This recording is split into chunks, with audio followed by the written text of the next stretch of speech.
शांति। आज की तारीख है 12/1/14 और आज फिर से रविवार है। तो हम सभी अपने प्राण प्यारे प्राणेश्वर अव्यक्त वतनवासी अव्यक्त मूर्तधारी बाप दादा की ज्ञान मुरली सुनेंगे। तो रिवाइज कोर्स की तारीख है 2/6/77 77 की मुरली है। और आज के शीर्षक में ही हम ब्राह्मणों की देखें, आप लिखें कितनी महिमा है। सिर्फ शीर्षक में ही कितनी महिमा समाई हुई है।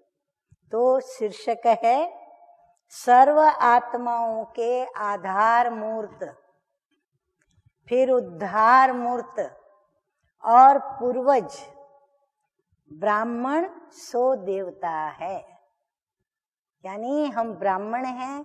कौन से ब्राह्मण? संगम युगी ब्राह्मण। तो हम ब्राह्मण ही क्या हैं? सो देवता हैं। तो 5 बातें बाबा ने बता दी। अच्छा, बाप दादा कहते हैं कि बाप दादा चारों ओर के बच्चों को उन्हों को विशेष 2 रूप से देख रहे हैं। वह 2 रूप कौन से हैं जानते हो? वो 2 रूप हैं, नोट करें सभी। एक सर्व के पूर्वज, जो भी पूर्वज आत्माएं, जो पुण्य आत्माएं हैं और पूजनीय हैं। तो एक तो सर्व के पूर्वज, दूसरा सर्व के पूजनीय। तो पूर्वज और पूजनीय, पूजन के साथ साथ गायन योग्य तो हैं ही। ऐसे अपने दोनों रूपों की स्मृति रहती है कि हम ही सर्वधर्म स्थापक व सर्वधर्म की आत्माओं के भी पूर्वज हैं।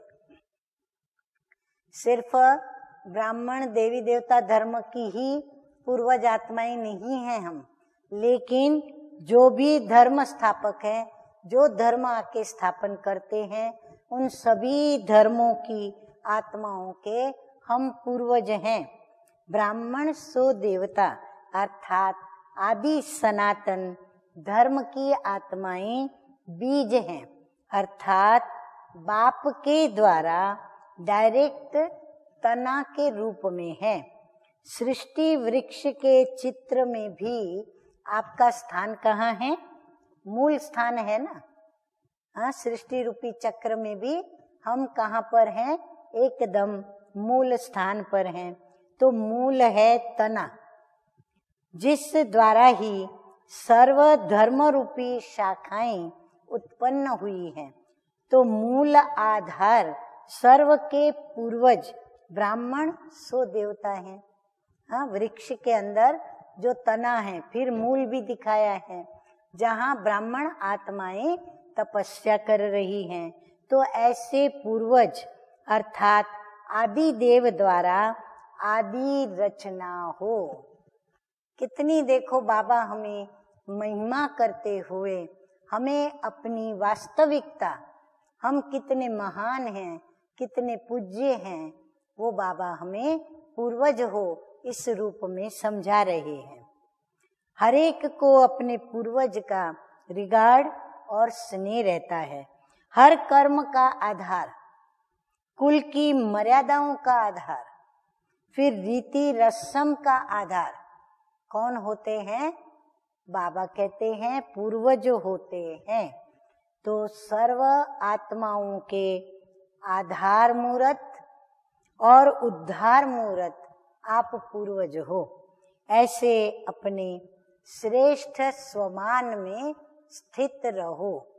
अच्छा, याद प्यार देते हुए बाबा कह रहे हैं ऐसे सर्व के आधार मूर्त, माया और प्रकृति के बंधनों से भी मुक्त, सदा अधिकारी, सदा अपने पूर्वज की पोजीशन में स्थित रहने वाले, अपने हर संकल्प और कर्म के द्वारा सर्व आत्माओं को श्रेष्ठ और शक्तिशाली बनाने के निमित्त समझने वाले, ऐसे मास्टर रचता, मास्टर सर्वशक्तिमान, नॉलेजफुल आत्माओं को बाप दादा का याद प्यार और नमस्ते।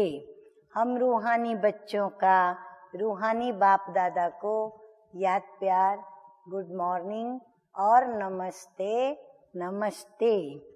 वरदान है आज का, प्रसन्नता की रूहानी पर्सनालिटी द्वारा। हाँ, चेहरा हमारा कैसा दिखे? प्रसन्न। जब जीवन प्रसन्नता से भर गया तो चेहरे पर भी वही हर्षित मुखता रहेगी। तो प्रसन्नता की रूहानी पर्सनालिटी द्वारा सर्व को अधिकारी बनाने वाले गायन और पूजन योग्य भव, जो सर्व की संतुष्टता का सर्टिफिकेट लेते हैं वो सदा प्रसन्न रहते हैं। और इसी प्रसन्नता की रूहानी पर्सनालिटी के कारण नामी ग्रामी अर्थात गायन और पूजन योग्य बन जाते हैं।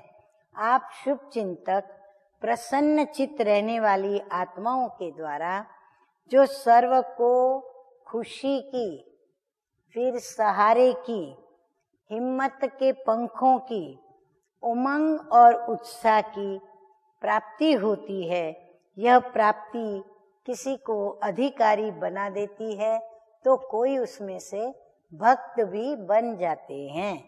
स्लोगन है आज का, बाप से वरदान प्राप्त करने का सहज साधन है क्या? कौन सा सहज साधन है बाप से वरदान प्राप्त करने का? मीठे मीठे बाप दादा कहते हैं, दिल का स्नेह। एक बाबा से दिल का स्नेह कर हम कहें मेरा एक बाबा दूसरा ना कोई। तो ये है दिल का स्नेह, बाप से वरदान प्राप्त करने का सहज साधन। अच्छा, ओम शांति।